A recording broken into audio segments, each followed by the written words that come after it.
আজকে আমরা জানবো কাণ্ডের উপর ভিত্তি করে কিভাবে উদ্ভিদের শ্রেণী বিভাগ করা যায়। কাণ্ডের উপর ভিত্তি করে উদ্ভিদকে 3 ভাগে ভাগ করা যায়, যেমন বিরুৎ, গুল্ম, বৃক্ষ।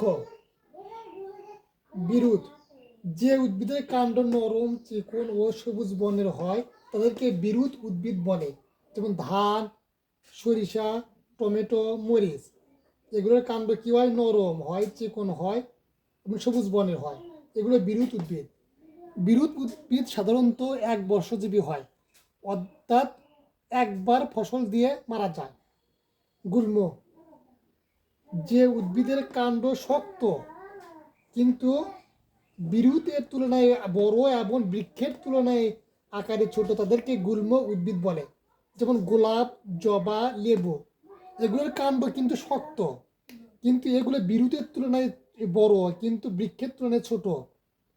এসব কাণ্ড আমরা কিন্তু কাঠ হিসেবে ব্যবহার করতে পারি না, অর্থাৎ আসবাবপত্র ফার্নিচারের জন্য আমরা গুল্ম উদ্ভিদ ব্যবহার করতে পারি না। বৃক্ষ, যেসব উদ্ভিদ আকারে দীর্ঘ এবং শক্ত প্রকৃতির কাণ্ড বিশিষ্ট তাদেরকে বৃক্ষ বলে, যেমন আম, কাঁঠাল, মেহগনি। বৃক্ষ থেকে আমরা যে কাণ্ডগুলো পাই সেগুলো কিন্তু আমরা ফার্নিচারের জন্য, আসবাবপত্রের জন্য ব্যবহার করতে পারি। এগুলো বড় এবং দীর্ঘজীবী হয়। এগুলো বারবার ফল দিতে থাকে।